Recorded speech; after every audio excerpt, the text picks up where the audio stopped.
Priority 1 message from Starfleet coming in on secured channel.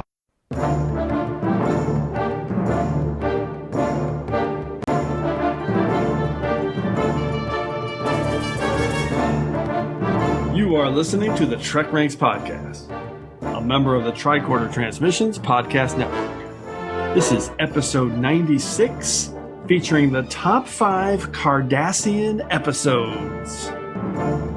Attention, Bajoran workers. I am Jim Moorhouse, and I am the prefect of the TrekRanks podcast. And tonight, we're doing another episode in our Species of Trek series as we break down our top 5 Cardassian episodes. I love Cardassians. I think, seriously, they're one of the great races in Trek history, and I can't wait to get into this topic. So joining us for tonight's show, returning for his 9th appearance on TrekRanks, it is our good friend, Legate Carlos Miranda. I am here. Thank you guys for having me. And I think Legate's an appropriate title. I can live with that. Yeah, you can live with that for now. Okay. I can live with Legate. Yeah. Our second guest is making his TrekRanks debut. Although his Parmakai, Jen Howse, has appeared on a couple of previous episodes. This is Ian Howse, the civilian leader of the Detapa Council, coming to us straight from the England province. Ian, are you there? Yes, I am. Good evening. Thanks for having me. Well, we love getting you on finally. We've had Jen on a couple of times. So, Ian, for our first-time guests, we'd like to get the quick Trek origin story. So what is your Trek backstory? How did you get into Trek? What's your favorite series? Are you a completist? Give us a quick snapshot. Well, I'm like a lot of the UK listeners from the show. My earliest memories is watching Counter a Far Point on BBC Two at 6 o'clock. But I also remember watching Wrath of Khan from being recorded on TV at my grandparents'. And I'm not sure which one of the two I saw first, but both of those are vivid memories. I've watched most of TNG when it first came out on BBC. I watched bits of Deep Space Nine and Voyager, but not completely. Then I met Jen. She wanted to get all the DVDs, so we got all the DVDs. And then I've watched through every series. And then when we found out animated series was on Netflix, I even watched that. So I have watched every episode and every film. I don't really remember original series that well. Mm-hmm. And at the moment, my favourite series is still Deep Space Nine. But I'm really loving Discovery, What's Happening with Picard, and Lower Decks. And really, there isn't a bad series of Trek. And at the moment, I'm mostly watching Voyager because I tend to watch everything straight through.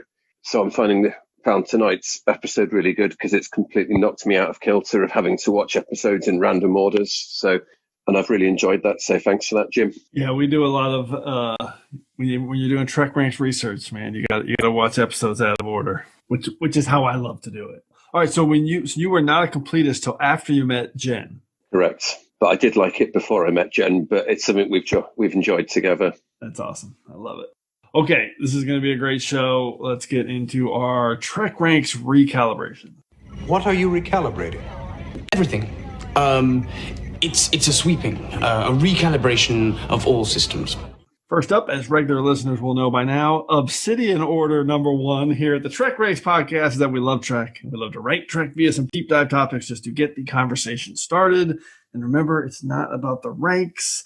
That's just an excuse to talk about Star Trek. And as our good friend, the Vulcan Master, likes to remind us each week, the main driver of all our discussion here at the TrekRanks podcast is infinite diversity. In infinite combinations. No wrong answers. It's not about being right or definitive in any way. It's just about sharing the things we love about Trek, and we love it all, from TOS to TNG, straight through to Enterprise and the Kelvin timeline. And now I got to rattle them all off. We got Discovery, Short Trek, Star Trek Picard, and Lower Decks as well. They are all fair game on the TrekRanks podcast. Black alert. Black alert. And a reminder that this episode of TrekRanks is current through both the first season of Star Trek Picard and Star Trek Lower Decks. And by the time this is released, Star Trek Discovery Season 3 will have started airing on CBS All Access as well. And based on the previews we've seen thus far, guess what? I think there's a good chance we're going to see our first live-action Cardassian since the end of Voyager, so the timing on this is good. I know I saw a Cardassian in the original Discovery Season 3 trailer, so looking forward to that. interface, net access, channel 90. And you can find TrekRanks on the net access interface links at TrekRanks.com, and you can contact me and other Cardassian dissidents directly on Twitter at TrekRanks or at Enterprise Extra. You can also leave us a message with your own picks at 609-512-LLAP. That's 609-512-5527. All right, Carlos and Ian, why don't you guys let everybody know how they can get a hold of you on the Cardassian Communication Service? Carlos? Well, I am very active on Twitter, and I love Star Trek Twitter. It's one of my favorite things in the world. So come talk to me there. I'm at Double Mac. That's MACC at the end, because as some of your regular listeners will know, I'm also heavily obsessed with coffee, in addition to obviously running the Cardassian occupation invasion, apparently. He's that coffee guy, right? Ian. Yeah, exactly. Ian, how about you? Twitter's a good place to catch me, and my handle is Rebooting Me, and I tend to vary my content between Guess the Episode of Trek, where I take obscure pictures, and Jim is very good at getting the ones that other people struggle on. Pictures of my cat that's named after Admiral Cornwell, she called Addie, and just general rubbish. That's literally two of my favorite things you could possibly tweet about. I love your Guess the Episode. Some of them are really hard, but I got a pretty good record. You have. Nerd. And I love your cat, Admiral Addie. Okay, I think we're now ready to activate our level 1 diagnostic to get into today's show.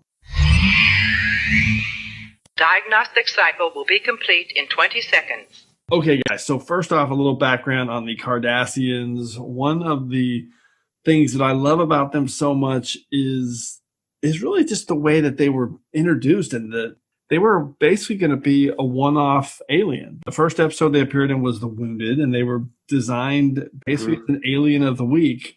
And when you think about that and what they grew to become, that always just blows me away, because the design of the alien is so cool. Just one of the best looking aliens. And The Wounded was like 2 years before Deep Space Nine.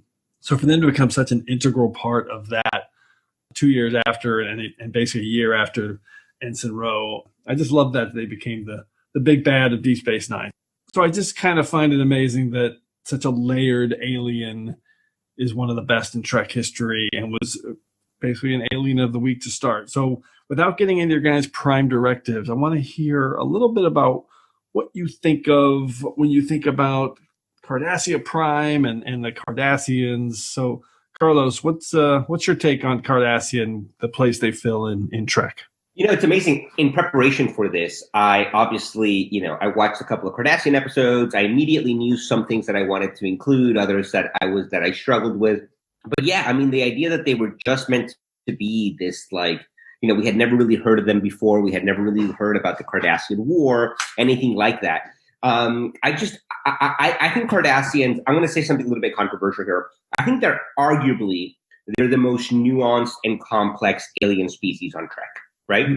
Yeah. That's not to say that there aren't others. Obviously, you think of Klingons, you think of Vulcans, things of Romulans, especially now in Picard, because of Picard. But really, I think that the most nuanced and complex alien race are the Cardassians. I think they're amazing. Obviously, I'm a Deep Space Nine guy. I love Deep Space Nine. I love everything about Deep Space Nine. So this is a great topic for me to discuss.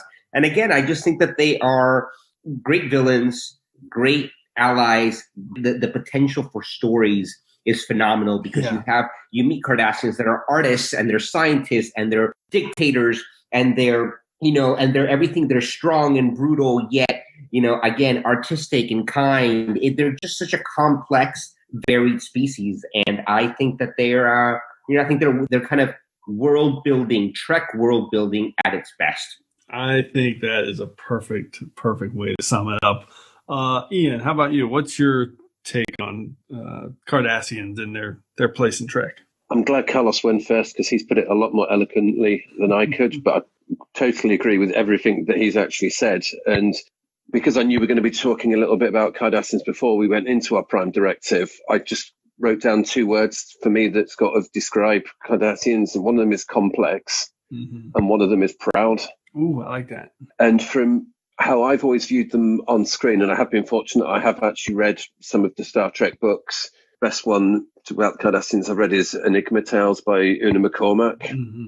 So I've got an idea of a bit beyond just the military, which is what I first think of when you just say Cardassians and you just think of Golda Cup and those characters. So you mostly just think of the military. So I just like the fact that they have actually got a bit more to themselves than just being the military, even though that's what you first think. Yeah, I mean, they were introduced that way. But to what you were going to say, they were definitely introduced that way, but they evolved and they grew to be infinitely more complex, infinitely more nuanced. And I also think that, like, when you look back on it, I know, like, in the 60s, obviously the Klingons were supposed to kind of be stand-ins for the Soviets, right, and the Russians.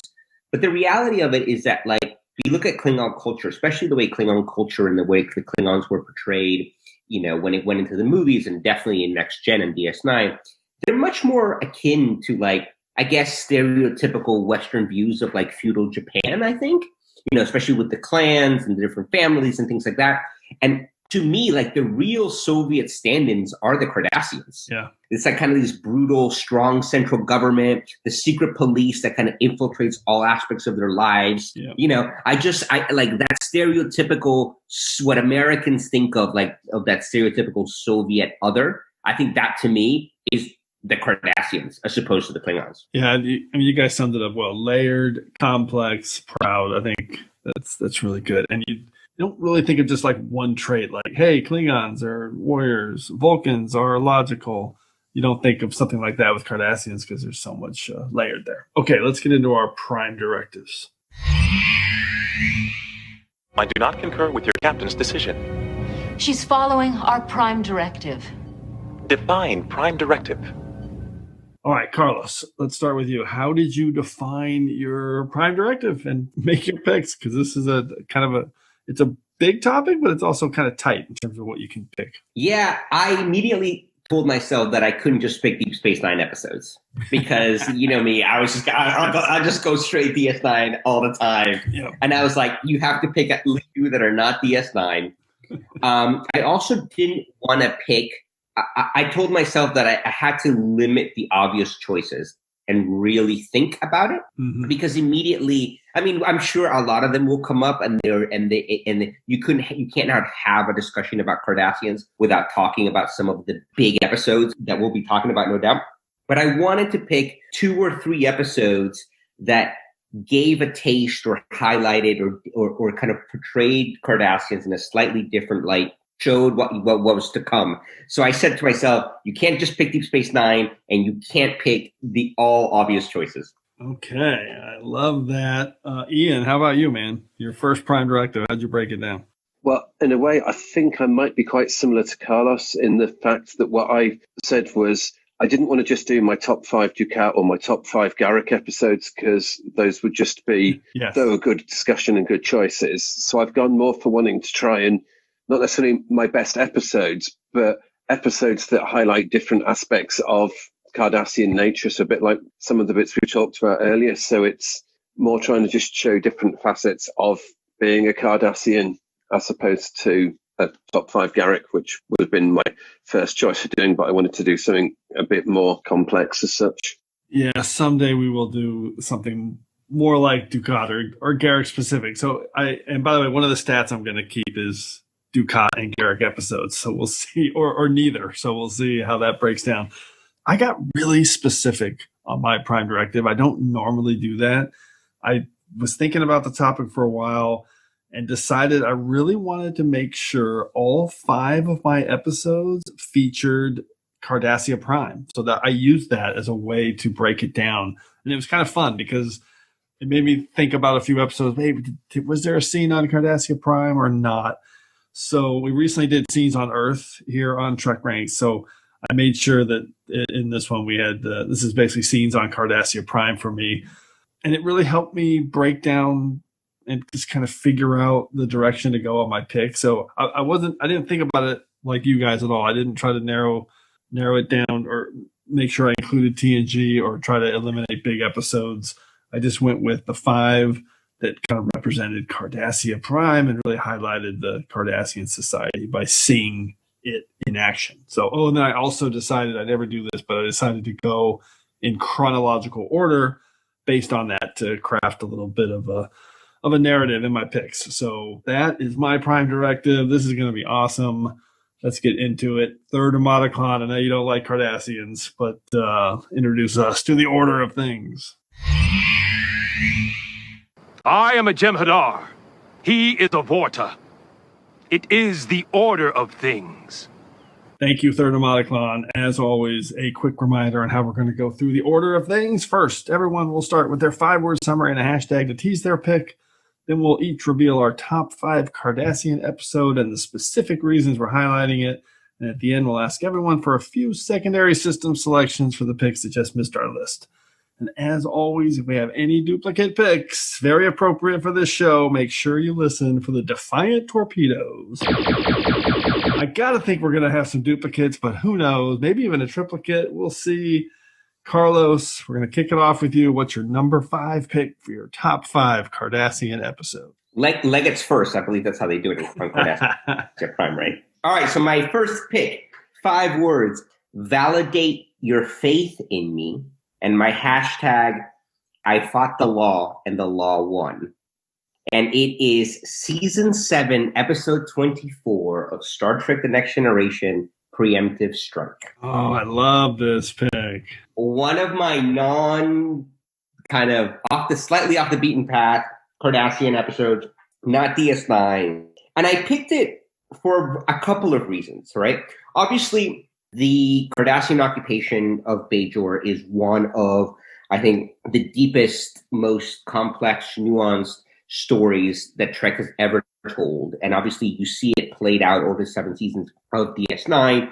You get the sense of the weight and the history of it pre-DS9 because of Ensign Ro, and that it continues. You know, it's a scar that Bajor will have forever. I picked it because, one, you meet Ro, who is really introduces us to Cardassians, even though I think that, like, obviously we meet them in the Wounded and things like that, but Ro really deepens and makes that conflict and really makes them way more than Alien of the Week. So on the one hand, Preemptive Strike there's Cardassians, it's a Ro episode, but also because it has Gul Evek in it. And to me, Evek is really interesting in the fact that Evek symbolizes, because he was on 3 episodes of DS9, 2 episodes of TNG, and Caretaker, i.e. 1 episode of Voyager. To me, Evek represents the fact that Cardassians and the Cardassian Union are as big of a player in the Star Trek universe as Klingons, as Romulans. And I think the fact that you had this one goal, kind of fighting the Maquis and hunting the Maquis across different series, goes to show you how prominent Cardassians became in Star Trek lore. And so because of all of those things, because of Evek, because of the Maquis, because of their Cardassians in it, and because of Ro, I picked Preemptive Strike. Okay, well, my only comment was going to be about Gul Evek, because I love him. I picked him for my abstract 3s for exactly that reason, because he appeared in one of the few actors to appear as the same character in 3 different series. Yeah. And I was going to say is now I told you before, I'm going to keep stats on Gul Dukat and Garrick episodes. Now I'm keeping Gul Evek episodes as well. That's an amazing pick. Gul Evek. I love it. Ian, what's your take on Preemptive Strike? I can see exactly why Carlos has actually chosen it, but I have to confess that's a TNG episode I don't actually remember. Okay. So I'm just going to agree with everything that Carlos has said, and just I knew the fact that because I generally watch series by series, and so I've watched Deep Space Nine, then I watched Enterprise, and I'm most of the way through Voyager. I'm due to go back to TNG, so I will watch out for that one when I get to it, but I don't actually remember that one. Ian, it's the second to last episode of TNG, so you'll have like a year before you watch it. I love it. All right. I love it. All right, Ian. Well, I'm going to break out of habit, and I will actually go and watch this afterwards. Yes, that's what we like to hear. You're welcome. You're welcome. That's what TrekRanks all about. Okay, Ian, what is your number 5 pick? Okay, my 5 words are: undercover mission goes horribly wrong. # there are 4 lights. And I know it's not the first episode we see the Cardassians in, but Chain of Command Part 1 and 2, it does just give you that almost perfect introduction to just the crawl interrogators, how nasty they can be, but it also shows the fact they can be these caring family people. Though I would question, if you're interrogating someone, why would you actually bring your child into the interrogation? That seems a bit wrong. Yeah. But just the whole dialogues where you have Picard just talking with them, and then how Picard kind of turns the tables on him to an extent and pities him at the end. But I just think it's a really strong episode for just laying that foundation of just the cruelty that you can get with the Cardassians. Yeah, let's do this because this is unbelievable. Our first round of top 5 Cardassian episodes is going to be all TNG, because my number 5 pick is also Chain of Command. My 5 words in a hashtag: Cardassian subterfuge and metagenic weapons, hashtag taskbar eggs. And this episode is, like you were just saying, it's the first one where we get a little bit more than just kind of the sneaky villain that the Cardassians were in The Wounded and in Ensign Row. And obviously they're torturing Picard, but Madred's got this really deep backstory of being abused as a kid and now taking it out as the abuser. And he has this child in the room, and he's telling him that human mothers and fathers, don't love their children the way we do. They're not the same as we are. It's a really hard to watch episode because of Patrick Stewart's amazing performance and the statement that it's making about torture and the evil that accompanies it. But it really is the first kind of deep look at these characters as more than just kind of villain of the week kind of thing. But I did find one thing kind of got me right at the end, where Picard instantly takes back over command of the Enterprise. And it was almost a bit like, at least with Best of Both Worlds, he was given some time to try and recover. It just seems strange that you've been tortured and then suddenly you're back in charge of the ship. Yeah. And I know that's a bit of a Trek trope of just quickly going over. Well, he got the big one up on Madred at the end. What, Carlos, what's your take on Chain of Command? Obviously a big Cardassian episode. I think that episode is phenomenal. I love, I had to look up his name just now, Golamek in that episode. Yeah, he's so good. Yeah. He's so good, but he's so good at being that, like, everything that you hate about Cardassians. He's like slimy and snaky and turns on a dime, and you just he's got a face you want to punch. And he's just so good. So the episode is all about Gul Madred and Patrick Stewart, obviously. But shout out to Golamek, because I think he plays that role so beautifully. Full disclosure, I was totally rooting for Golamek because I hate Jellicoe. That actor is really good. He's in a few. He played one of the aliens in. He's in a Simple Investigation, right? One of the one of those aliens dudes. I can't remember the guy's name. All right, let's go to round 4. Carlos, what is your number 4 pick? My 5 words are, because of my overwhelming charm, and hashtag is the best is yet to come.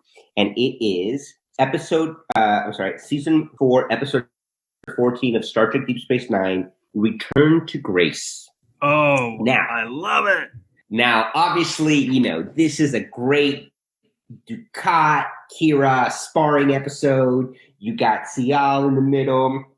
But what I love about this episode is that, especially when if you're watching the show in chronological order, or when you were watching it live back in the 90s, right? It's the introduction to Damar, right? Yeah, incredible. And what I love about this episode is that Damar is basically an extra. Yep. He has like 2 lines.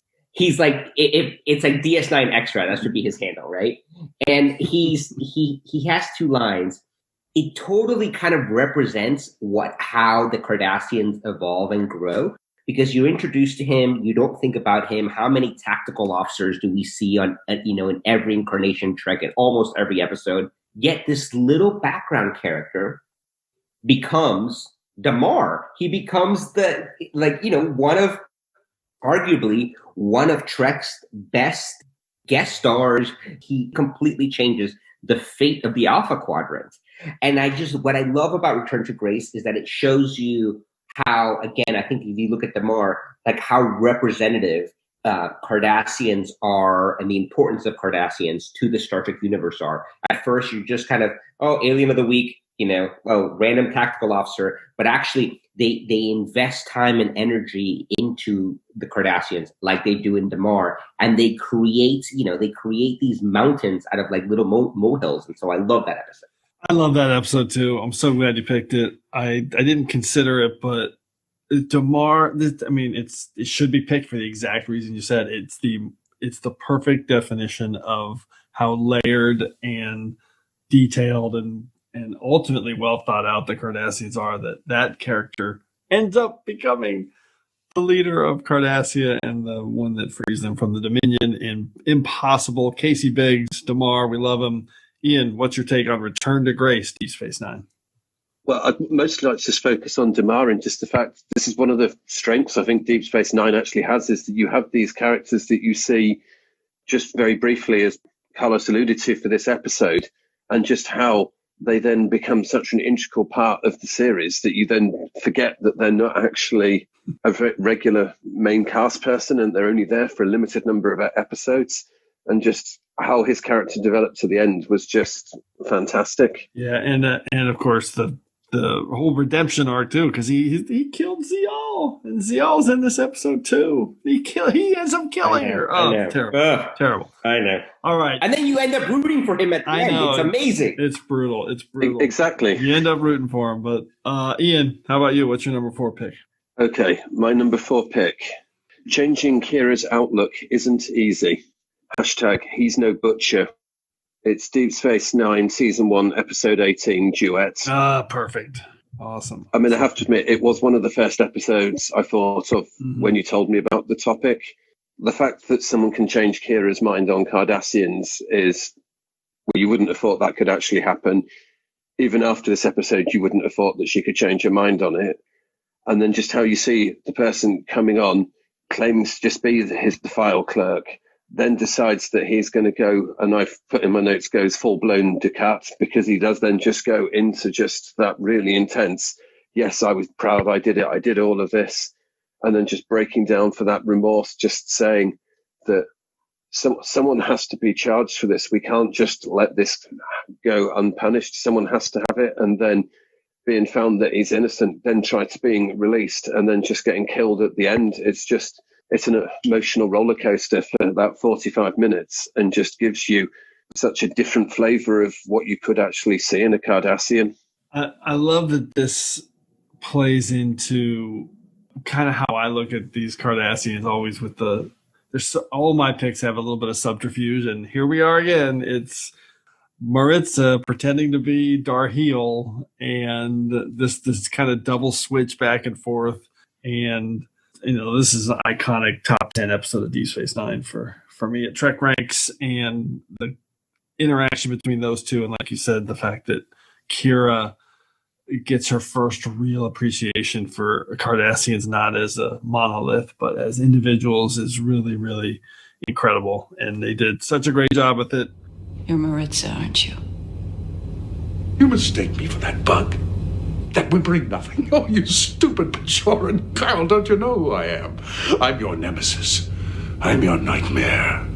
I'm the Butcher of Galatep. The Butcher of Galatep died 6 years ago. You're Eamon Maritza, his filing clerk. That's not true. I am alive. I will always be alive. It's Maritza who's dead. Maritza, who was good for nothing but cowering under his bunk and weeping like a woman, who every night covered his ears because he couldn't bear to hear the screaming for mercy of the Bajorans. Carlos, what's your take on Duet? This episode's amazing, right? It would make anyone's, almost, I think, anybody top 10 list. But I feel, one, it's a bottle show, which is amazing to me, right? Yeah. The entire thing basically takes place on like 3 sets, It's an amazing hour of television. Nana acts the hell out of it. But what I love about it, it's trying to find redemption for the Bajoran people, but in the most Cardassian way ever, right? It's I'm gonna do this, but I'm gonna do it, pretending to be this other guy. It's just phenomenal. It's just he's so noble. And what he does is because he wants to do right by the Bajoran people, because even though he was at an arm's length, he witnessed these atrocities, and he wants to be noble, and he knows that he wants to do the right thing, and he does, but he does it in the most Cardassian way possible, and I just love that. Literally the most Cardassian way possible. Well said. Yeah, I'm gonna change my face to be just amazing. I'm going to make this good, but first I'm going to jump through about 7 different hoops and trick everybody. Exactly. Okay.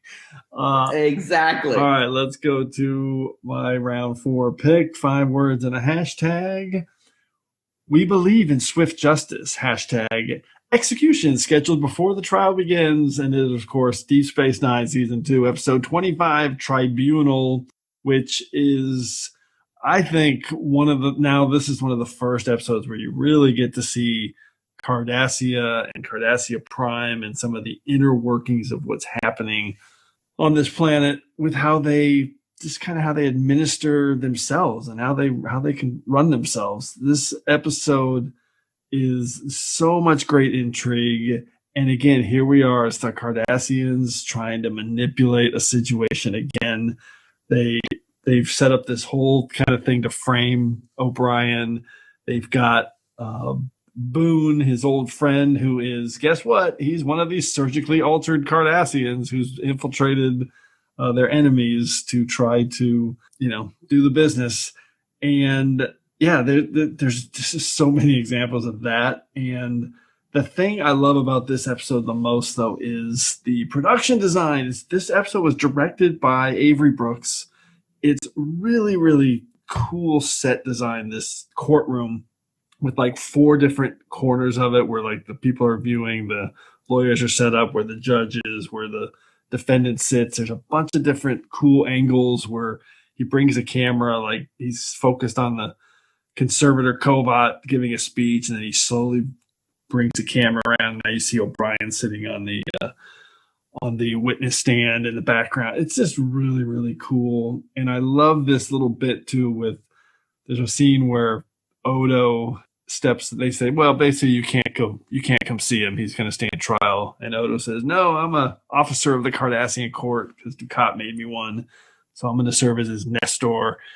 Your husband's verdict has already been determined. He is guilty. The trial will reveal how this guilt was proven by the most efficient criminal investigation system in the quadrant. You may, if you desire, attend this trial, which begins in 2 days' time. We'll be there. Oh, I'm sorry, Commander. This is a privilege enjoyed solely by the spouse of an offender. What about his Nestor? His counsel and his Nestor will be assigned by the court. Nestor? Advisor to the offender. Madam Archon, I volunteer to serve as Nestor in this trial. That is not possible. The Nestor must be an officer of the court. I am an officer of the court. Chief of Security Odo. I served Gul Dukat on Terak Nor. You may check my credentials. I was designated an officer of the Cardassian court 4 years ago in order to testify in criminal cases. Very well. If this is true, you may accompany Mrs. O'Brien and serve as Nestor. May I ask, what penalty does Mr. O'Brien face? His execution is scheduled for next week. How can you schedule an execution before a trial even begins? We believe in swift justice. Love that moment because the Cardassians are pissed, but they're like, okay, you can do it. Anyway, great episode. O'Brien must suffer, and Tribunal is a real good microcosm of the Cardassian society. Carlos, what's your take on Tribunal? I think this episode is awesome for every reason you rightly pointed out. But I have a fun story about this episode. I had not seen this episode. I've seen this episode now many times, but for I didn't see it in its original run for some reason or another, right? So to me, it was it before DS9 came out on DVD. For whatever reason, I just never saw it. So even though I was completely obsessed with Deep Space Nine and I had seen many episodes dozens and dozens of times, it took like the second season. I believe it's the second season, right? Or like the end of the second season? Yeah, the end of the second season. It's the end of the second season. Until the season 2 DVDs came out until I saw that episode, right? So Tribunal was always this one episode that I knew was out there and I knew the story and I had read, interviews and things like that. And obviously it's the infamous, it's part of the infamous O'Brien Must Suffer, list of episodes. And so I never saw it until, I don't know, like 15 years ago when the DVDs finally came out. So that's an episode that has that particular fun story for me and a particular spin because of that. That's awesome. The one everyone has a few of those lone episodes out there that they kind of have to catch up on. Mine was Devil's Due on TNG. Let's go to the soup round. Carlos, what is your number 3 pick? Okay, my number 3 pick. My 5 words are: I thought you didn't eat. And my hashtag is break bread with the enemy. What? And I'm cheating a little bit, but it's DS9 season 3 episode 20 and /21. Improbable cause and the die is cast. Okay. Yes. If someone put a phaser to my face and said, you can only ever watch one episode of Deep Space Nine for the rest of your life, I would first negotiate a 2-parter, clearly. And once I did that, I think I would have to choose Improbable Cause and the Die is Cast. Hand on my heart, I think this is my favorite episode of Deep Space Nine. I love the story. What I love about it is that I think it's, we talk a lot about, and we have talked a lot about, like, the Cardassian military, right? But we know that there is this equally powerful, if not more powerful, sinister, in the shadows, secret police in the Obsidian Order. And obviously we had met the Obsidian Order before, there's episodes like The Wire and things like that really flesh out the Obsidian Order. And by the end of season 3, we had really gotten to know Garrick. And Garrick is, in my top 5 Star Trek characters of all time, right? So but what I love about it is that this is really where we see the Obsidian Order in action for the first time, in like mass action. And I just remember being a kid. I think I was like 12 when this episode came out, and just being fascinated. And now, like as a 30, I'm still equally fascinated by this episode. And I just love how it's, we talk about the military, but this is the Obsidian Order, another facet of Cardassian society, front and center for the first time. And so, to me, I can't do a list of Cardassian episodes without talking about the Obsidian Order and Enabrian Tain. And you can't talk about the Obsidian Order or Tain without bringing up this episode. This ship is part of a fleet of Romulan and Cardassian vessels. A fleet that will very soon be traveling through the wormhole into the Gamma Quadrant. I take it you're not on a mission of peaceful exploration. Not exactly. You're going to attack the Dominion, aren't you? You're going to stage a first strike against them before they can come into the Alpha Quadrant. A clear and precise analysis. Commander Sisko must find you a valuable advisor. A daring plan. I didn't think there was anyone in the Central Command bold enough to take on the Dominion. Who said anything about the Central Command? This is a joint operation between the Obsidian Order and the Tal Shiar. We've been building a fleet of ships in the Orion system for months now. So to me, it's Deep Space Nine at its absolute best.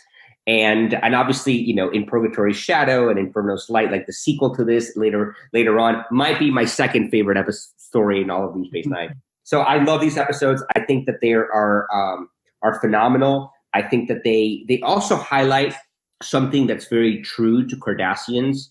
Think of every Cardassian, and they always go rogue.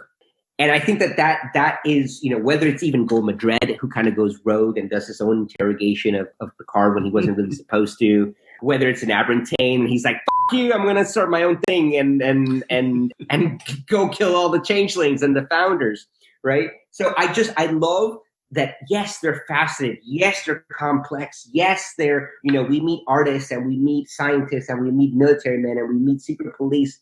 But one thing that they all have in common is that they all go rogue. Every single one of them. Tell me a Cardassian. And Goalie Vec and Golda Mech never went rogue. Those two guys. Okay. True. Those guys are by the book.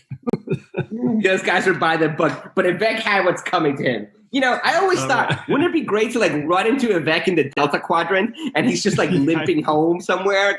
Oh man, that's so funny. Okay, obviously another top 10 episode on TrekRanks for Deep Space Nine, and an episode I could not pick along with Duet because there's no Cardassia Prime scene, so I eliminated them. But obviously this is one of the best ever, and the Obsidian Order, you really get to kind of get to know them here a little bit. Ian, what's your take on this amazing two-parter? Well, I like the way how Carlos has cheated and chosen a two-parter as opposed to a single. Yes.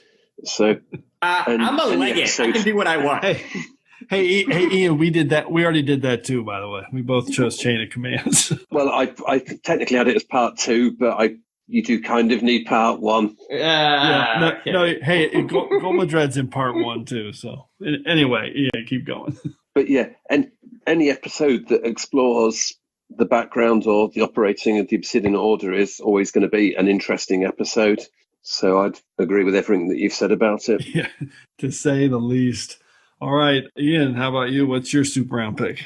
So my super round pick is You Can't Win This Trial, and the hashtag is guilty before charged. So fire up the torpedoes, because it is Deep Space Nine, Season 2, Episode 25, Tribunal. And the reason I've chosen it, well, same reasons that you've done before, but it's just the fact that it just shows you that you've got a justice system that makes no sense. You're not getting a fair trial by our standards. You get a lawyer that's never actually won a case. You don't find out what you've actually done wrong until well into the actual trial. Just nothing about the whole system is fair. The fact they want you to turn your family against you, and it just really just highlights that just cruelty, but how just, yes, everyone can get processed quickly, because once you go to trial, it's just, we're going to tell everyone why you're guilty. There is no chance for proving your innocence. And then just that nice little twist at the end where they actually find the undercover Cardassian agent. They just bring him into the court, and it's just, yep, we've just seen that he's guilty, but we'll hand him back over to Cisco. So it was a nice little twist at the end, which for O'Brien, he didn't see that coming. So he just thought, well, I'm done for. And then he has been saved.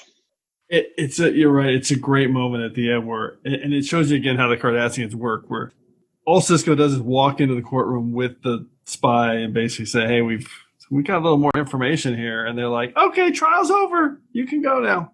They don't even want to hear about it because they don't want to be exposed to all their sneaky ways.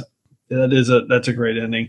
And Conservator Kovat is so disappointed in you, Ian, for criticizing the Cardassian legal system. He's just. But his look of shock at the end when it's pointed out to him that he actually won the case. I know, because he's not about winning the case, and the way the actor just portrays that shock of they captured it just perfectly. Yeah, Fritz Weaver is a classic old character actor. He was awesome in that role. Okay, Tribunal. I love it. We got a second duplicate. Let's go to my round 3 pick. 5 words and a hashtag. Surgically altered Cardassian spies everywhere. Hashtag clearance verification 9218 black.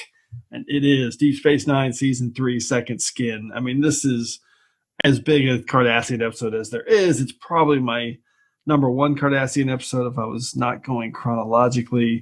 For me, this is the first real look at the complexity between the dynamics between the Central Command and the Obsidian Order. So this is Season 3, Episode 5. It's the first time you see that you've got this power struggle. So they kidnap Kira, they bring her home. They've got this guy from the Central Command, Legate Tekeni Gamor, and they're saying that, hey, your daughter's, it's going to be problematic. We need to get this information out of her. And the Obsidian Order is in charge of getting that information out. So they're pitting themselves against each other. It's really, really, really clever the way they do that. And of course, in the end, they're just trying to expose Gamor as a Cardassian dissident sympathizer, which works out really cool. It's just an awesome episode. And this is the second time now, because we saw it in Tribunal, where you see the surgically altered storyline that we also get to see with Seska later in Voyager. And I just think, oh, by the way, it was referenced in Lower Decks. That's right. They had Mariner had the funny line about surgically altered Cardassians. So this episode is just, it's one of my absolute favorites. It's super rewatchable. The way you threw a shout out to Gol the Mech, I am going to throw out a shout out to Gol Entek. I think he was a Gol, but Entek, played by Gregory Sierra, awesome actor who was in Barty Miller for years, Detective Chano. I love his portrayal. He's the Obsidian Order agent interrogating Kira. I love that Cardassian. I would have loved to see more of him, but he got wasted and blown away by Garrick at the end of the episode. So tons of stuff happening here, and one of my favorite episodes of Star Trek, to say the least. Ian, what's your take on Second Skin? Well, I actually watched this over my lunch today at work, and because I do actually really like the episode, and it is another one where you almost get Kira sympathizing with the Cardassians, which isn't still her natural point of view, and how she's actually concerned for her would-be father, and just how she actually is the one that works out that, yeah, this is just a complete setup because they just want to find out and expose him as the sympathizer, not actually anything to do with her. She is just the vessel for it. So, a friend. He's going to help get you off Cardassia. Without the Order's knowledge? How is that possible? I have friends who can arrange things. Friends who think the same way I do. The Obsidian Order and the Central Command have been given too much power over our lives. We're going to change that. You're a dissident. Your father is a great man. He has everything any Cardassian could want, yet he's willing to risk his life for what he believes. People like Ari are the heroes. My position protects me. The real risk is theirs. Fantastic episode, and Kira wears the Cardassian makeup fantastically. Extremely well, yeah. Carlos, how about you on Second Skin? Obviously, this is a Kira episode, but it's also a Garrick episode, right? It's very much a Garrick episode, and it sets him up beautifully. So that's what I'll say for now. Okay, let's go to round two. We knew we were going to have some duplicates. So far, we've got two. Let's go to round two and get Carlos's number 2 pick. So my 5 words for my number 2 pick are, I expect him returned immediately. # lying naked on the floor. I'm also going to cheat because I can. I'm a legate, and that is chain of command. That is correct. A triplicate. A triplicate. But you can't have a Cardassian episode and not pick this. You know what I mean? Yep. I even though I told myself not to try to pick obvious choices, I just kept coming back to this because also it's not a Deep Space Nine episode, right? It's right. TNG. For very obvious reasons, we associate the Cardassians with Deep Space Nine. But again, they were, the Cardassians themselves, the Bajoran occupation, how their military works. A lot of the stuff was really well established and was actually established in TNG.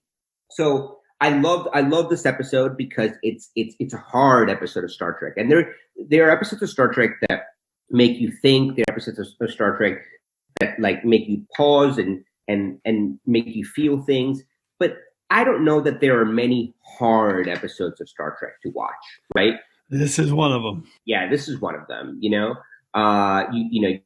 think of Avery Brooks's, you think of Far Beyond the Stars, and you think of Benny breaking down. To me, that's a hard episode of Star Trek to watch. This is a hard episode of Star Trek to watch, and I think that makes it unique in many respects. Again, we talked about the whole kind of Gul Madred and Picard, David Warner and Patrick Stewart. They're just both so good, and you could watch them read the phone book to each other, type of thing. Beautiful, isn't it?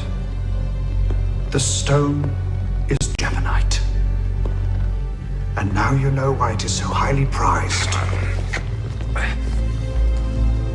From this point on, you will enjoy no privilege of rank, no privileges of person. From now on, I will refer to you only as human. You have no other identity. I love this episode. I think this episode goes, I think it was Ian that was talking about Madret's child. It's just perverse. It's dark. It's just, again, it's a hard episode of Star Trek, but it's one that really shows you a different side of Cardassians, right? A different side of military Cardassians. Yeah. It's a great episode of Star Trek, and it's episodes of Star Trek that really stick with you. And the other thing is, as well, is that this is an episode of Star Trek that you can't just, there's a lot of Alien of the Weeks or even other episodes where you're like, well, it's the Romulans, but these could have been the Klingons, and they could have been, this is an episode that the bad guys could only have been the Cardassians. Yeah, especially now looking back. I love that. Ian, any other comment on Chain of Command? I mean, I'd agree with Carlos there that it's not an easy it's not an episode you just think, I just want to chill for the evening. I'm going to sit down and watch Chain of Command Part 1 and 2.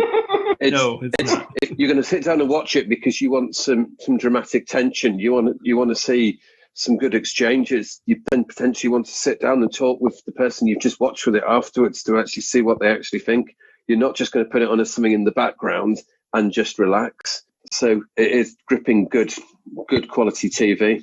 I'm going to say the last thing here that one of the things I remember so much, and it really defines, well, if it doesn't define Cardassia, it certainly defines Gul Madred.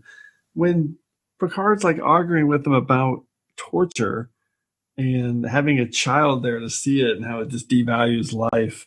And Gul Madred's response is, what a blind, narrow view you have. What an arrogant man you are.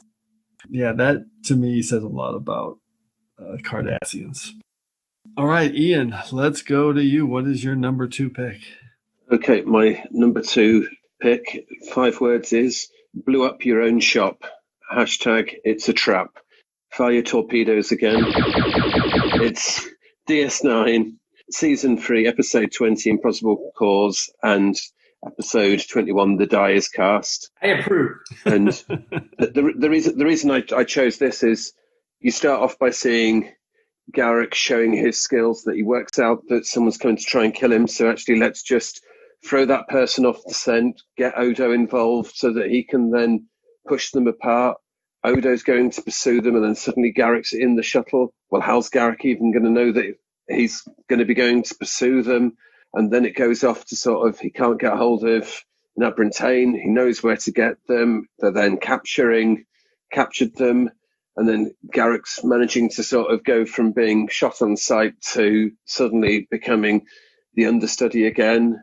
And then just his uncomfortableness when he's got to try and interrogate Odo, and he can't do it. He's almost pleading with Odo just to give him something. And it's just, I just put down in my notes, it's you seeing Garak's full skill set, and you're just seeing him going from being the cruel, nasty Cardassian to sort of just, he doesn't want to see someone that he's fond of get hurt, and he's trying to get around it. And then how Odo just saves him at the end by just knocking him out because he's taking away from Tane. You've just kind of got everything you could possibly want for a Cardassian episode in just those two. Plus, you're just finding out more and more about the Obsidian Order. Yeah, I mean, we've kind of gone through it, but this is where you really get your fill of what the Obsidian Order is capable of and how devious and scary they are since they originally came up about a year before, I think. Carlos, any other take on the amazing Improbable Cause and The Die is Cast?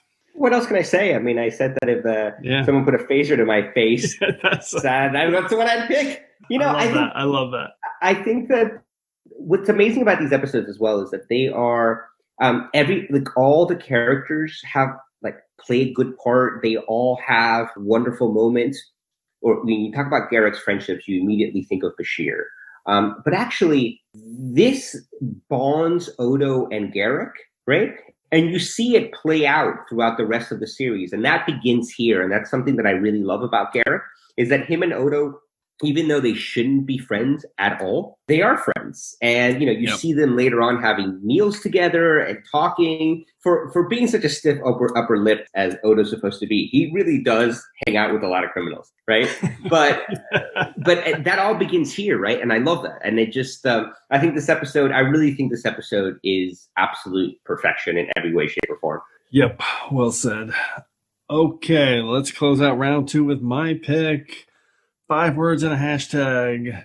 Inner workings of Central Command, hashtag Cisco on Cardassia Prime. It is Deep Space Nine Season 3, The Defiant. And this episode is just 4 episodes after Second Skin. So in Second Skin, you see the Obsidian Order running their scam and trying to expose Legate Gamor in Central Command.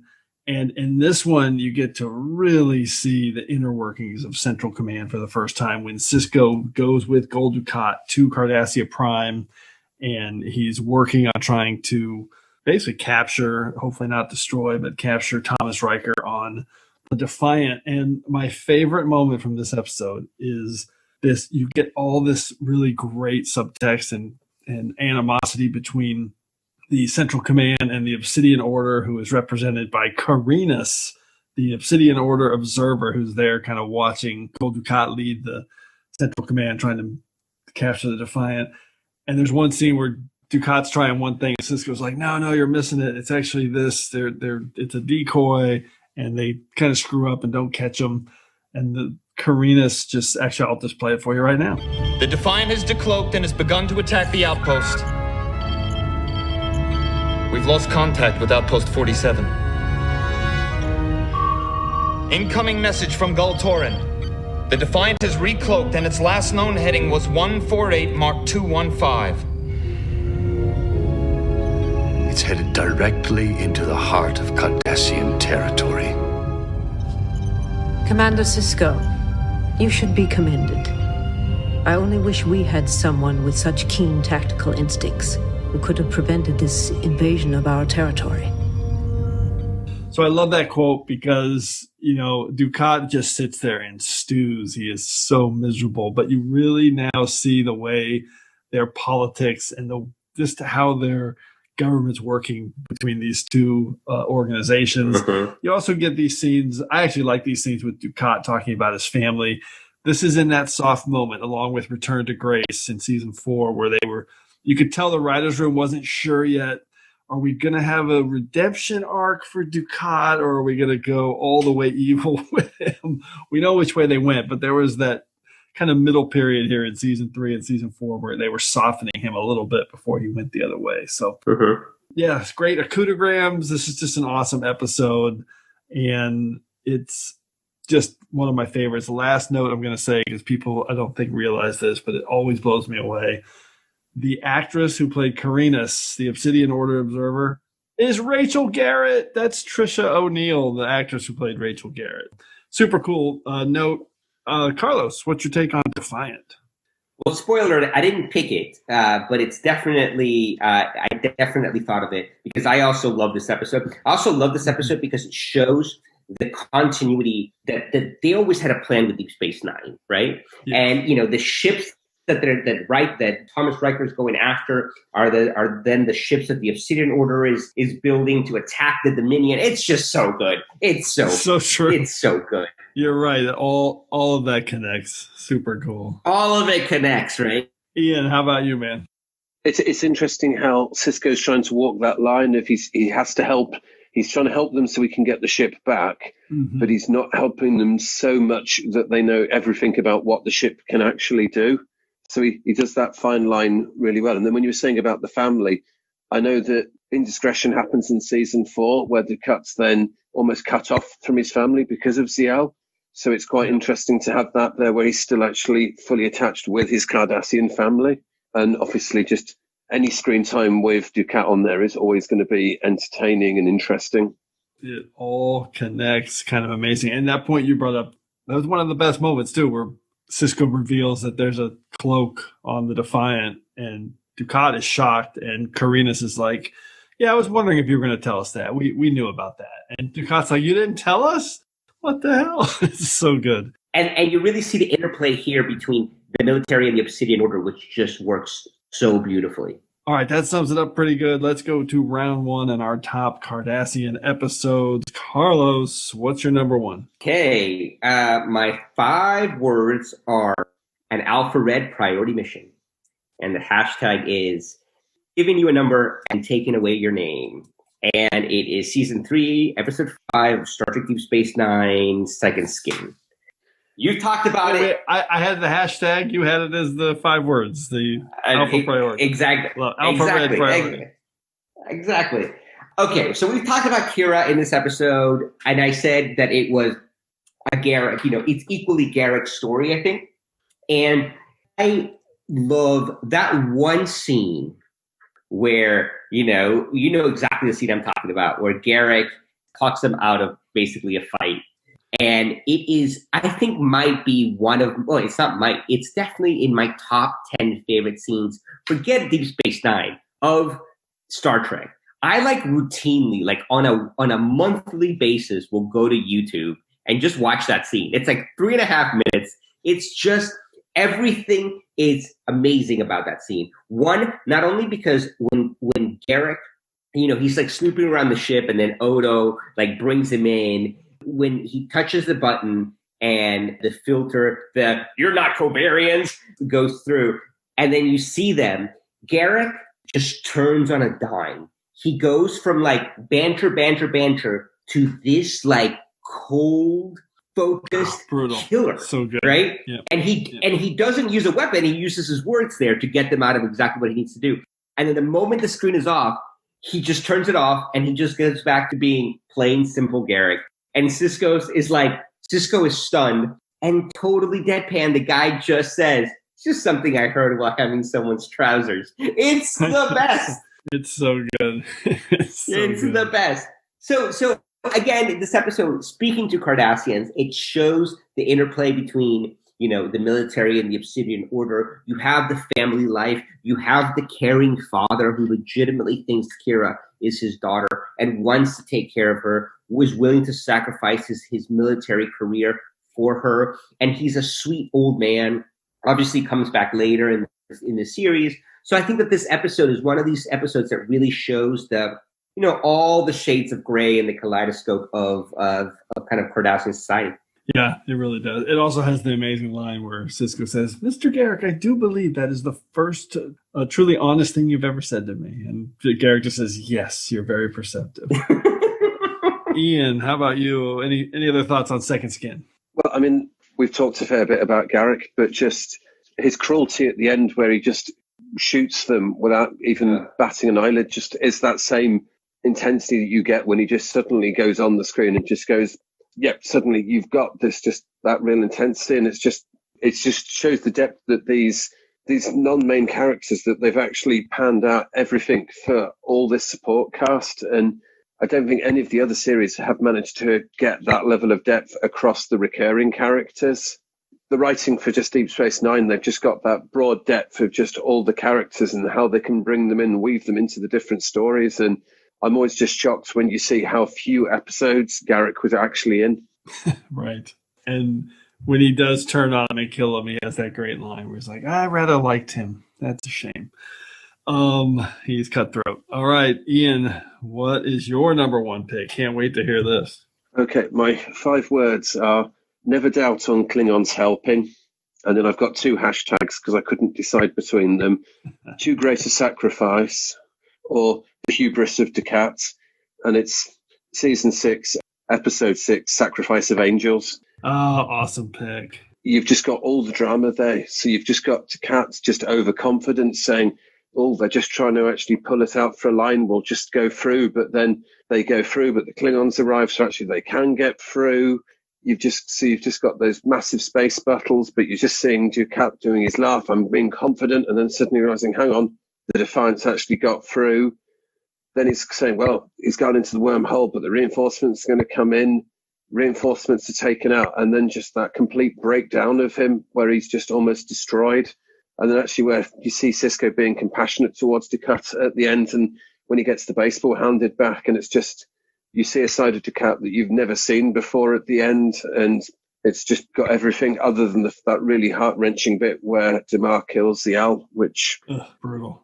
You almost want to kill Damar at that point, but it's just got everything you could possibly want for an hour's television. Yeah, it's amazing conclusion for that whole Dominion takeover arc, which I tried to think of ways to pick that for myself, but there was not a lot of Cardassia Prime in there, so I ended up eliminating it.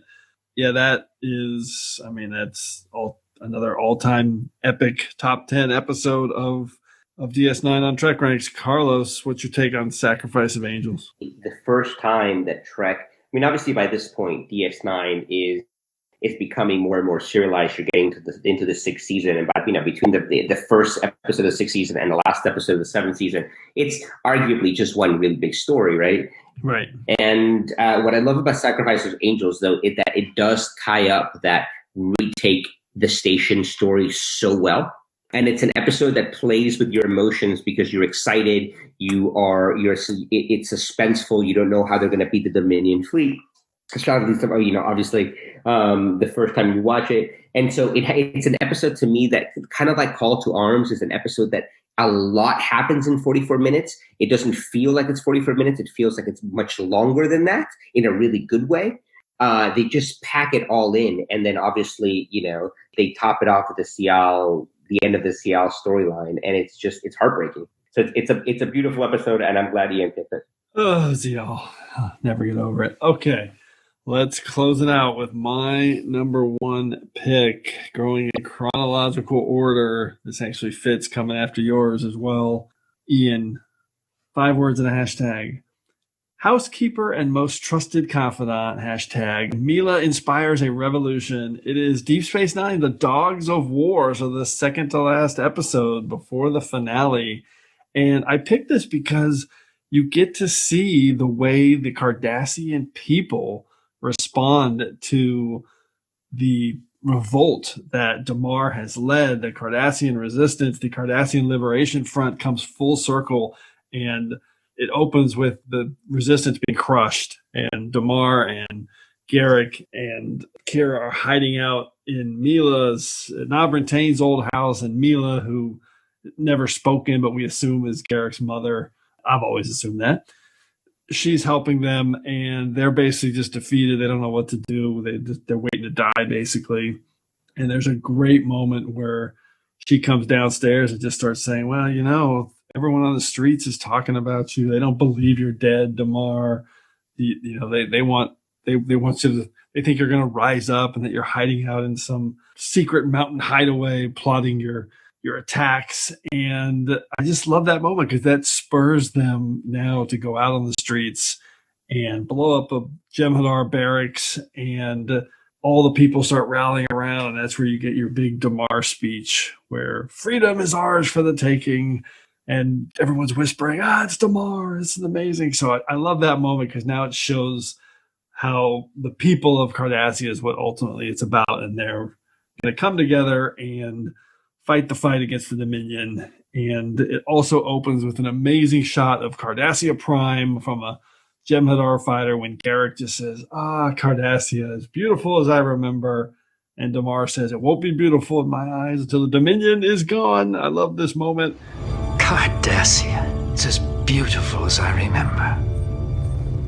It won't be beautiful to my eyes until the Dominion is gone. Orbital traffic control is asking for our security clearance. I'll handle it. We're taking a big risk coming here. I hope it's worth it. And I love what it says about the planet and the people beyond all the different central commands and Obsidian Orders, et cetera, et cetera. Oh, and this one was also directed by Avery Brooks. So I had 2 Avery Brooks episodes just out of pure coincidence. So Carlos, what's your take on the Dogs of War?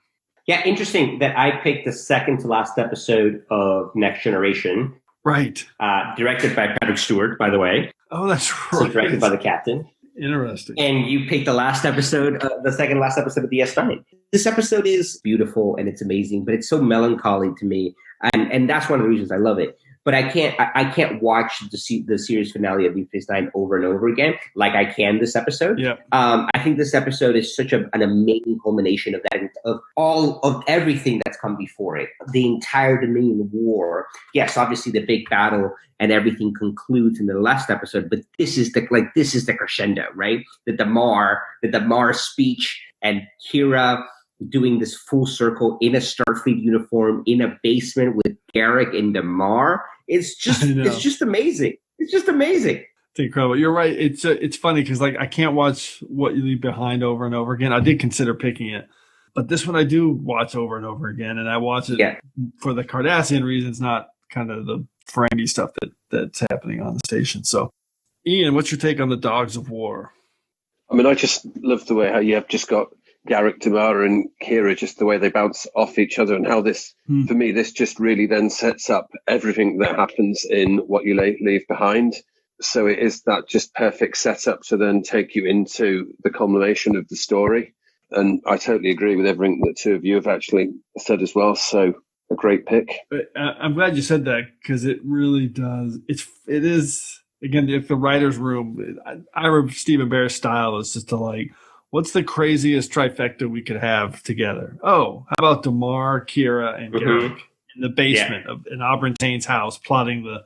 I mean, that's nuts, and it totally works. It's fantastic. And that almost goes full circle from what we were saying about duets, in the fact that Kira's attitude changing to the Cardassians, because at the start, you'd never believe that she could go to Cardassia and help them lead a revolution. It's amazing to see that story arc all the way through it. And you can see it through our picks from Tribunal to Return to Grace to Second Skin and the Dogs of War. It's really, really cool. And by the way, Damar killed Ziel. And, it's unbelievable. They did such a good job with that. Okay, let's get into some secondary systems. Let's see what you can do with the secondary systems. Carlos, what's on your list? Honestly, Defiant was on my list, right? Yep. That's the reason I said kind of spoiler alert. The Defiant is definitely on my list. Duet was going to be on my list, and it was one of those do I have to put it on? But then I was like, no, maybe it's too obvious. I knew somebody would pick it, so then I knew I could be able to talk about it as a group. I also think Emissary was on my list for a while. Oh, interesting. Oh my God. Civil Defense was on my list. Love that episode. Civil Defense says so much about Cardassians and how they think. Yeah, how they think, right? How they think. And we could do an entire TrekRanks of things we love about civil defense, Yeah, that's true. And I think, it just says a lot about how the Cardassians think. And so those were kind of the episodes. Immediately, I was like, okay, could we do Emissary, Duet, Civil Defense?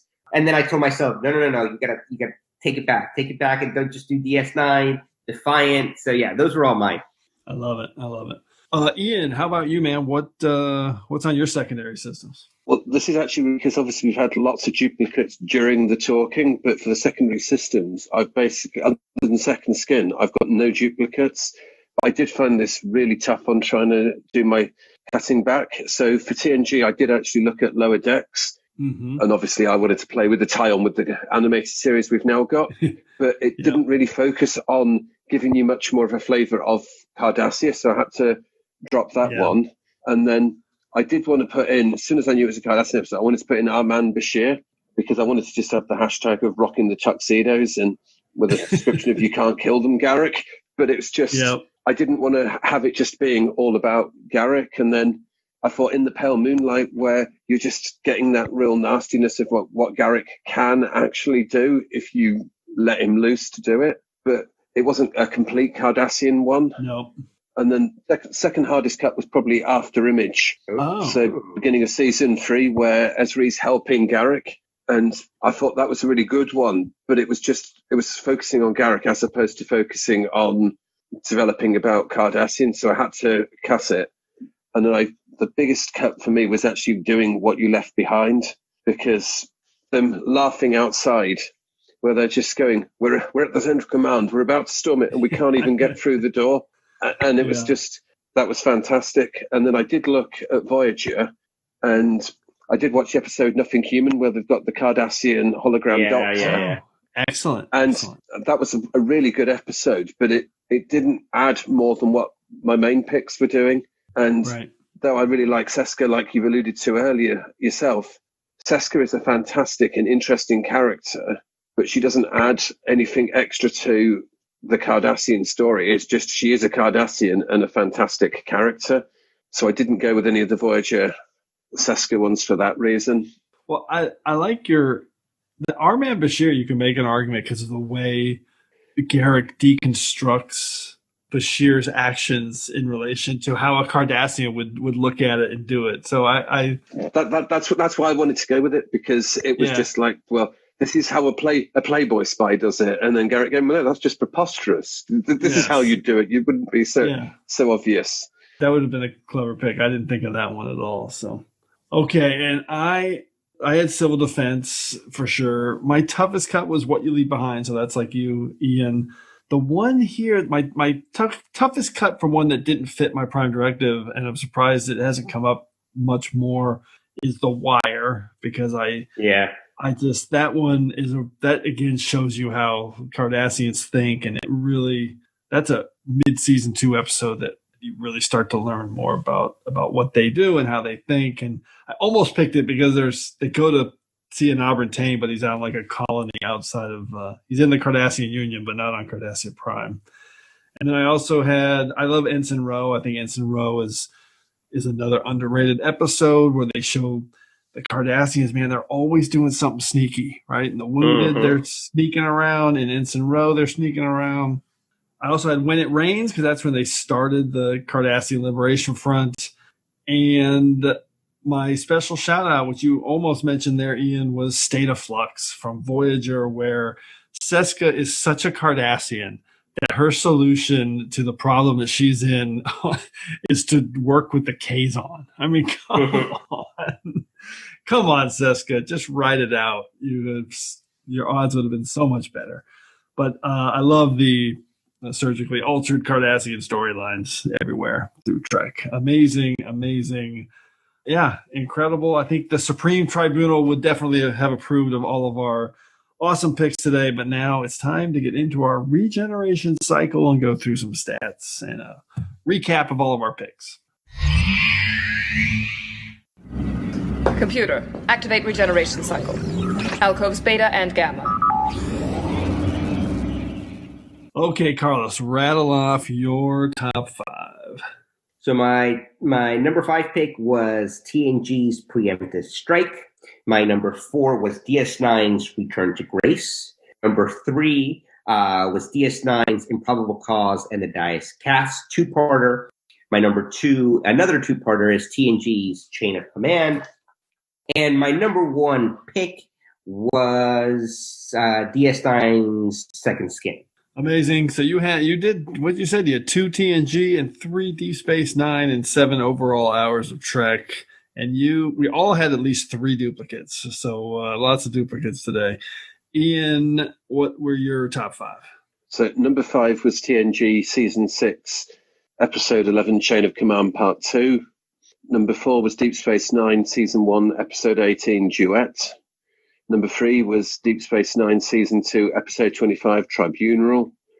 My number 2 pick was DS9, Season 3, Episode 20, Improbable Cause, followed by Episode 21, The Dias Cast. And my number 1 pick was Deep Space Nine, Season 6, Episode 6, Sacrifice of Angels. R.I.P. y'all.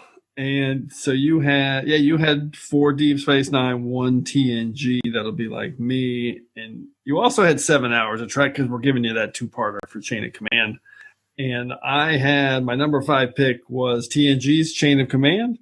Number 4 was Deep Space Nine's Tribunal from Season 2. My number 3 pick was Deep Space Nine's Second Skin, followed just a few episodes later in Season 3 by my number 2 pick, Deep Space Nine Defiant.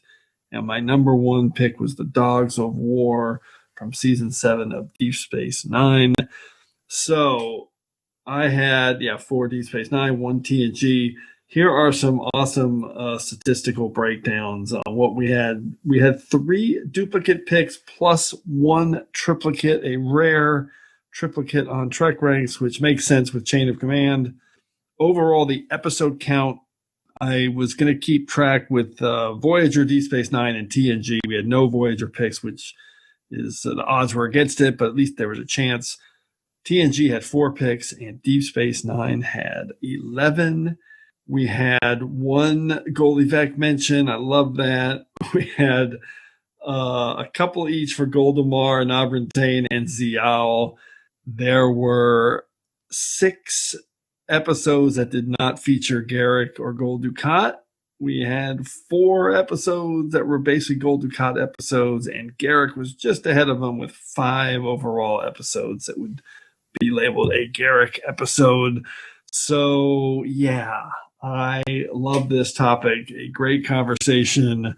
But once again, we have entered a temporal causality loop. So before we can depart, it's time to hear from you. Enterprise has been caught up in a temporal causality loop, and I suspect that something similar may have happened to you. And for this week's temporal causality loop, we're going back to episode 86 in our top 5 moments in song. And this voicemail that we got is amazing. It's from our friend Jamie McGregor in Australia, who's been on a couple of episodes of TrekRanks, and he's a big Sammy Davis Jr. and jazz fan, and he put together an amazing list of all jazz moments. G'day, TrekRanks temporal causality loop. I've got a list here for top 5 moments in song. This topic's very close to my heart because I found a love of jazz and the music of the Great American Songbook through watching Vic Fontaine on DS9, which led me to become a big Rat Pack fan, and a massive hobby for me over the last 15 years has been researching the career of Sammy Davis Jr. And I now run a website dedicated to Sammy's career, and I'm doing a bunch of work with his estate, and that's all thanks to Ira Stephen Bear and James Darren. So I thought I'd do an all jazz listing for top 5 moments in song, excluding the Vic Cisco duet and Nana Visitor as Lola Cristal, which you already mentioned on the show. So here we go. Number 5, 5 words. Rejects Anthem Salves Pity Party, hashtag bless them all. The song is Here's to the Losers from DS9 Tears of the Prophets, sung by Vic to the Unlucky in Love duo Quark and Bashir. I actually used to host a podcast about failed Formula One drivers, and we closed every episode with this song, so it's always been one of my favorite songs. Number 4, 5 words. Clarinet Jazz Prejudice Strikes Again, hashtag They're Dying Up There. The song is That Old Black Magic from Voyager's Virtuoso, played by Harry Kim and the Kim Tones, with the Doctor stepping in to save the day. Just recently picked in Abstract H, but man, I had to pick it again because the clarinet is such a malign jazz instrument, massive in the 40s and 50s, and it kind of just disappeared, replaced by the sax. So it's kind of the eternal ensign of the jazz world. So I love that Harry's the one playing it.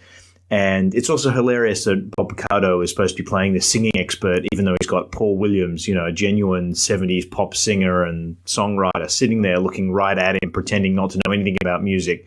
Such a great in-joke. Number 3, 5 words. Riker's riffs rouses renowned romance. Hashtag, hey man, the chick digs you. The song being the Hoagie Carmichael classic, The Nearness of You, from TNG's 11001001, played on trombone by Riker in his holographic New Orleans jazz bar as he impresses Caroline McCormick's character from across the room. One of the classic Season 1 character moments, setting up Riker's taking on Kirk's mantle as the show's ladies' man. And of course, we see plenty of the trombone over the course of the rest of the series, and I believe Trek Corps spotted it displayed on the wall in the Nepenthe in Picard as well. Number 2, 5 words. Jerry Ryan kills meta moment. Hashtag leave the war outside. The song being It Can't Be Wrong from Voyager's The Killing Game Part 1, sung by 7 of 9 in the Sinclair restaurant in Nazi-occupied France. Jerry Ryan's performance is just flawless. She has such a gorgeous singing voice, as you guys mentioned on the show. I say it's a meta moment because, as everyone knows, the song was the theme for the 1942 movie Now Voyager, so a pretty clever choice by the show's writers to put that one in. And my number 1 pick, 5 words. This one's from the heart. Hashtag nothing lasts forever. The song is The Way You Look Tonight from DS9 What You Leave Behind. Sung by Vic in tribute to the DS9 crew. And if you can get through this without crying, you're a better man than I am. Obviously, the songs are pretty well-known standard, but the fact that it has the line about wrinkles your nose and Vic sings that directly to Kira gets me every time. So such a magic moment and something only DS9, with music could have done given the relationship Vic has with the whole crew by this point in the show. Okay, there's my top 5. Thanks, Jim, for indulging me and keep up the great work on TrekRanks. Cheers. All right, incredible list from Jamie, which included Riker on the trombone, 7 of 9 singing in the Killing Game, and, of course, some James Darren love. So just awesome, really brilliant. Appreciate him putting that together for that special episode of TrekRanks. If you haven't heard that one yet, I would go back and check it out. Episode 86, one of our best. So once again, those picks more than enough to get us through this week's temporal causality loop. So as always, I want to thank everyone again for all your great picks. Keep your responses coming to me at the TrekRanks podcast. You can send them to me at TrekRanks on Twitter so we can retweet them, but we also want to hear from you. So put together your own list of top 5 Cardassian episodes or a list from any of our past shows. Give us a call at the Tricorder Transmissions at 609-512-5527, or you can just record it and DM me. Send me a link that way. That works too.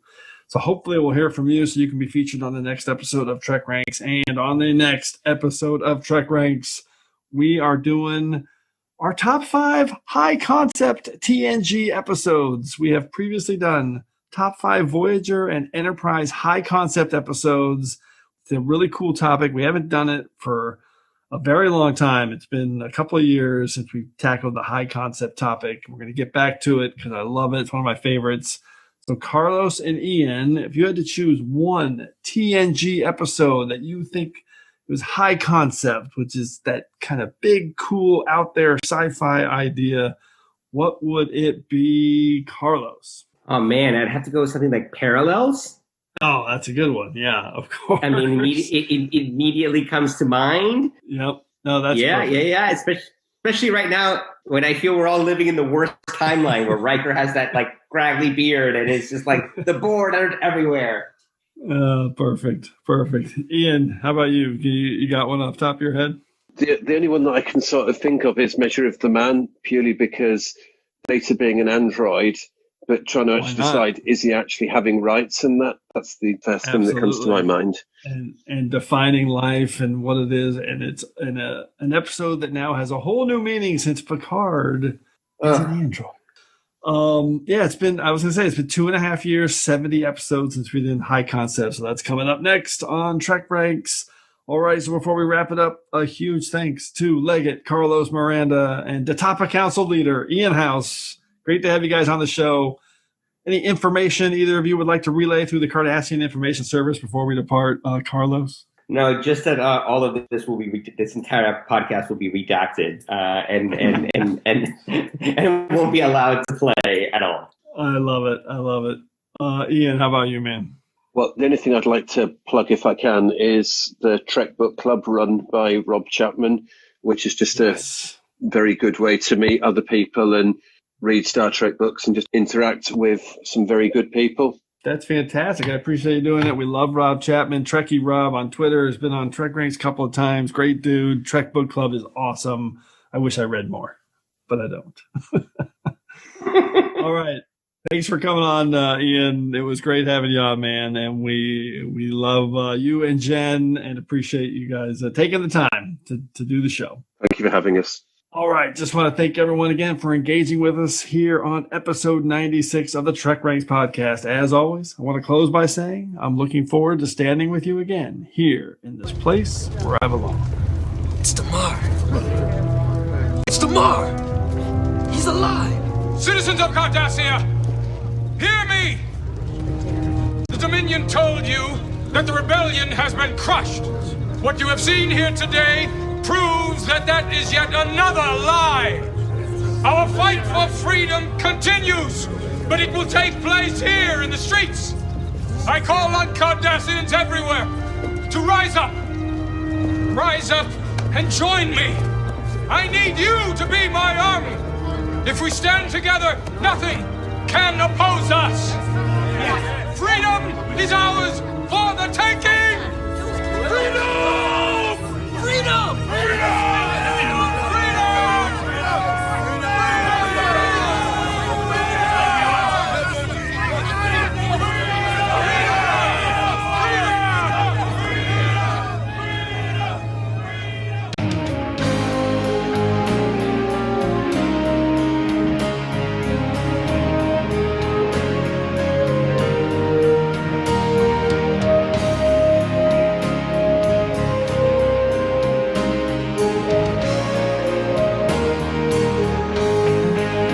Just want to remind everyone again that the entire TrekRanks catalog is available for you to download and listen to at TrekRanks.com and on your podcast player of choice. Our episodes never get carbon dated, so check out the topics you've missed and maybe just want to listen to again over at TrekRanks.com. And a reminder to check out our friends 5-Year Mission at 5yearmission.net. They're writing a song for every episode of Star Trek, and you won't believe how great their music is. They also have a podcast at the Trek Geeks Network, so seek them out. You won't regret it.